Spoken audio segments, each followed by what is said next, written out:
Hey there, it's Pete Checkley for SampleLibraryReview.com, and today I'm checking out Sonar by the Fallout Music Group. For all things ping, the Fallout Music Group say we'll never have to settle for a pre-made ping or signature sound again. So will this instrument light up our radar, or will it fall flat in the water? Sonar downloads at 1.53 gigabytes and is a 3-layer ping creator featuring 70 different custom sources. All sources are recorded at 24-bit 48K quality. There are over 50,000 unique combinations of sound sources, and these include organic sources, scraped metals, mangled strings, pianos, granular guitars, and even some animals. If you go over to the FMG website, you'll find Sonar on offer for $39 until the end of June, when it goes up to $59. So I've composed a short piece of music. It's a bit of a underscore, orchestral, maybe a bit of a tension builder, and Sonar has elevated it to a different level. Now I've highlighted all the different sonars in blue so you can see and hear when they're going to be played, and it probably took maybe 10 minutes just to drop different pings in, and I'm really impressed with how it's completely changed the mood and the tone of the piece. So I'll play it from start to finish so you can see how this could benefit your compositions.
The Fallout Music Group are a small group of sound designers and composers who, while they're working, they create these awesome sounds, and they've decided to put these into instruments for us so the rest of the composing community can use them in our own works. Now, they've started doing a signature line, and I believe this one is done by Carl Nicely. Apologies if I've pronounced your name incorrectly. And the idea is one of the sound designers at the Fallout Music Group will produce all or most of the sound design, the presets for the instrument. So this is the first one. This is Sonar. It's all to do with sonar effects, pings, etc. And I'm really looking forward to it. Now, looking at the GUI, it's a really straightforward layout. At the top, you have your 3 layers to create your pings, and at the bottom, you have all of the effects. So looking at channel 1, from the drop-down menu, you can choose the different sample that you want to use from 70 samples, all in categories. You can randomize the sample. You have saturate and phaser and controls for those. Overall volume, panning left and right. You can change the pitch of the sample, 2 octaves either way, and you can even fine tune the sample up to 100 cents each way. Now, underneath, very straightforward, you have your reverb, you have your delay, the Sonar button, I'll talk about in a second, high pass filter, low pass filter, attack and release. Now this Sonar destroy button is a custom distortion compression control, and you can go full tilt or you can dial it down and anywhere in between. So we'll be exploring what that does a little bit later. Now, interestingly, with the different color keys, on the left, you have the wet versions. On the right, you have the dry versions. So the wet versions are green, the dry versions are orange, and they span 1 octave. So as I said, it's a really, really clear GUI. And to create our own signature sounds, it should be nice and straightforward. Now, obviously, when you get an instrument straight away, the best thing to do is dive in. I've put all the snapshots on the left in the Kontakt window, and I'm going to turn the microphone off and just play through some of these snapshots for you.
Now, that was a random selection from the snapshot list, which you can see on the left of my Kontakt instrument. Sonar ships with several presets, and there's plenty to be going with straight out the box. Now, I've chosen the low synth just to listen to again. This is a proper full-on hybrid sound.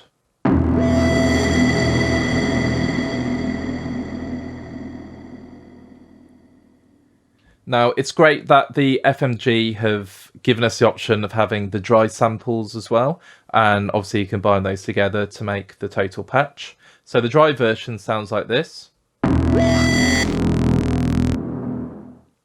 So you can see it's completely different. Now, the reverb and delays are fantastic on this. They just add so much depth, lushness, and make everything sound really cinematic. Now, of course, the big Sonar button in the middle is really, really interesting. What does it do? How does it sound? How does it change things? Well, this is exactly what it does. So if I turn it off completely,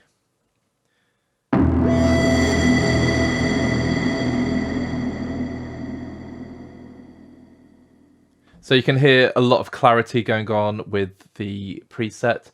If I turn it up full,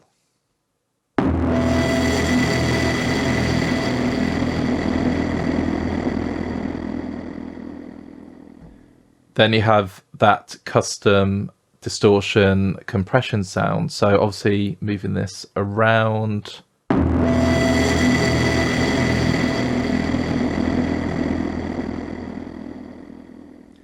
And that sounds great. Now, obviously you can attach this to your mod wheel and you can do some pretty cool things. Now I'm going to change to, I think I'm going to change to the clean bell. Yeah.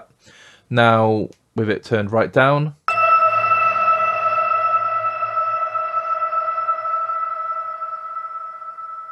Sounds lovely. If I use a mod wheel,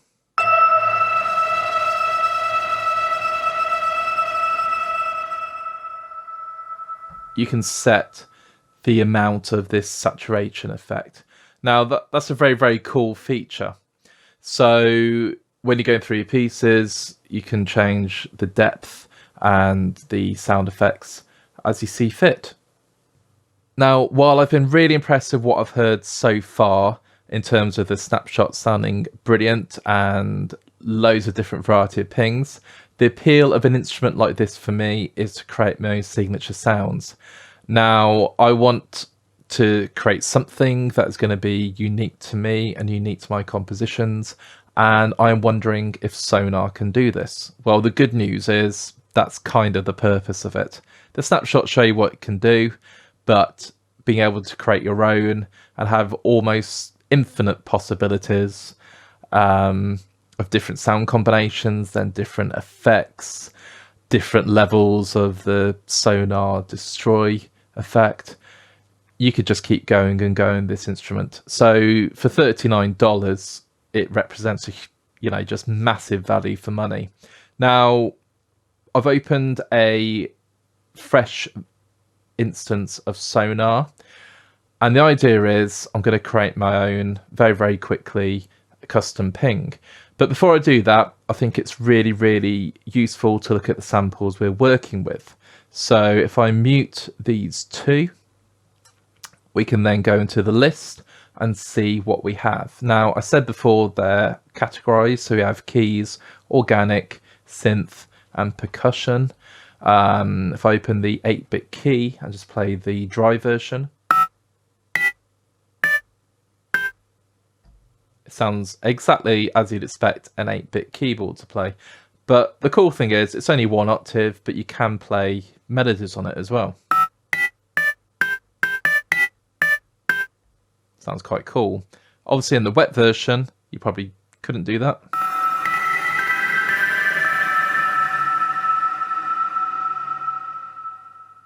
Well, you could. There's a lot of effects going on, which obviously you could change. But yeah, it could be a melodic instrument. Let's try a clean piano. Some really nice overtones there. As you'd expect, a really nice big ping sound. Let's just do one more water piano.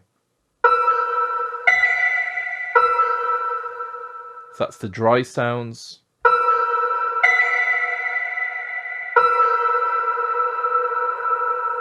And there's the wet sounds.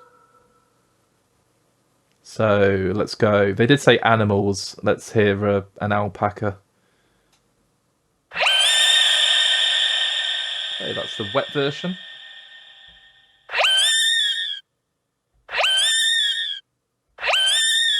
And there's the dry version. That's pretty cool. I wouldn't play a melody. Okay then, so let's keep it going. Alpaca Revenge.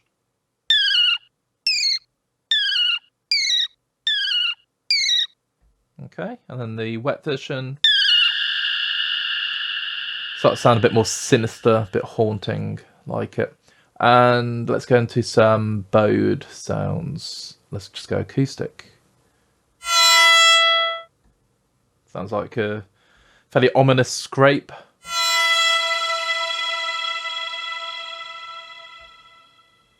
So that'd be great for sort of more of a horror application. Violin stab. Lovely. Again, fairly horror bass. Let's go for a banjo.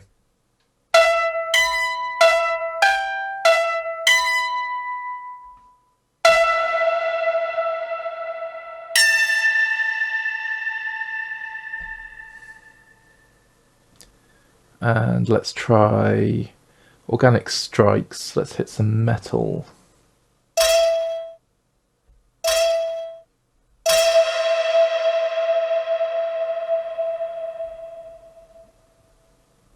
Sounds great. Some wind. Oh, bike horn.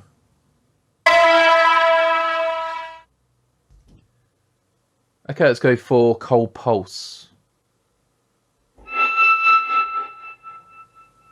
It's a nice sort of frozen shimmery effect.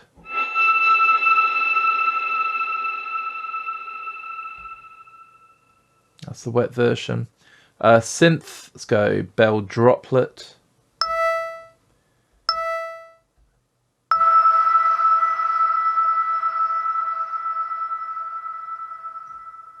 It's great sounding ping. Let's go for ghost knock. Here we go. Quite a sinister evil sound.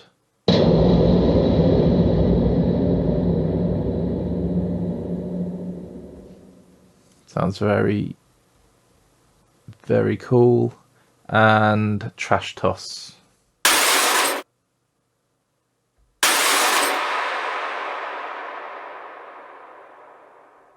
Brilliant.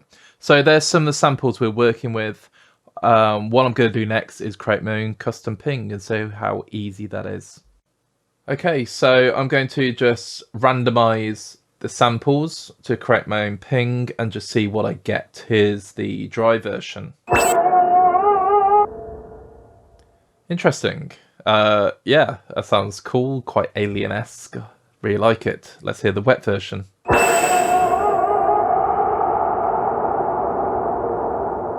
So I can hear the animals in there. Let's change that to just an acoustic bow.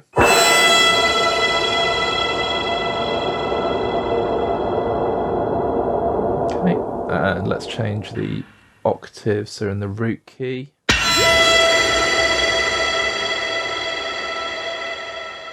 Now that sounds pretty awesome. I'm going to lower just one octave.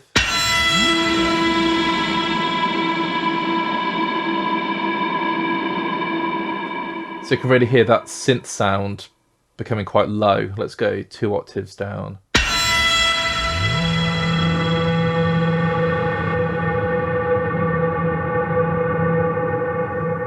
Now that sounds great. That's proper hybrid, you know, almost like an alarm going off. That's, yeah, great.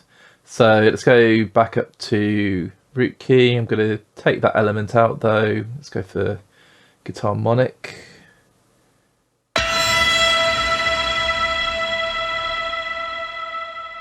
And I'm going to bring the bowed acoustic down.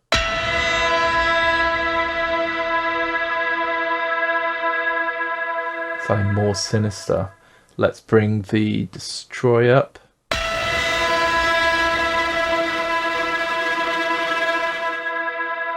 proper distorted sound.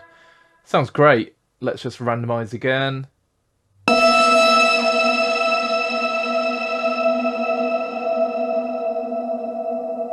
Now, I have noticed when you click randomize, it doesn't change any of the settings here. So you've got to make sure you go back to your root keys or different octaves. That's the dry version. Wet version. It's just incredible. That sounds great. I mean, you could just spend hours just doing this.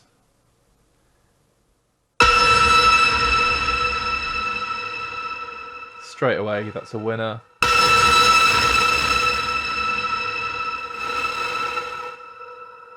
That Sonar button's brilliant. Yeah, so incredibly quickly, you can create some pretty awesome sounds. Now, for me, again, value for money talking, you know, $39, and you get all of these options. For a ping instrument, well, I'll say for a ping instrument, there aren't many dedicated ping instruments. You tend to get them as part of different libraries, but to have something that is dedicated just to pings and does it so well, it's a no-brainer for $39. So there we have it. Using Sonar in a piece of music was a really straightforward process.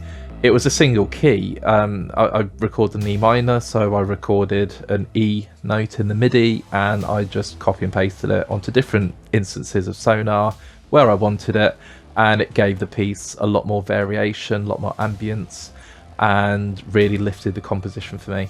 So will I be using Sonar, my template? I certainly will be. And it's not just limited to the trailer genre. For horror music, for electronic music, ambient, lo-fi, you can use this anywhere you want. A hybrid orchestral, obviously, it's going to have a natural place there, but this instrument is incredibly versatile. Now, I have said earlier in the review, there aren't many instruments that cater for just pings. This one does it so well with the 70 different samples and then the 3 different layers, the way you can affect it. But I absolutely love that Sonar destroy button in the middle, and that creates so many different variations of effect. Well, my final thoughts about Sonar are overwhelmingly positive. I think the way it's been designed, it's so simple. The 3 layers with 70 different samples, all the effects, the inbuilt Sonar button, the dry version, so we can add our own effects if we want. It's just been so well thought out. Now, I do keep going on about the Sonar button. I know third-party effects can do something very similar, but it's right there in front of you, ready to use, ready to be mapped to your mod wheel, and off you go. So who do I recommend this for? Obviously TV, film, video game composers, but really it's for anyone who just wants to inject some different sounds, different effects, different ambience into their music. So for me, it's an all-round winner, and I completely recommend Sonar. Thank you so much for checking out my first look of Sonar by Fallout Music Group. Feel free to leave a comment below. What do you like about the instrument? How would you use it? Will it find its way into your template? Please go over to Sample Library Review to check out everything latest and greatest in the world of virtual instruments. Take care and have a great day.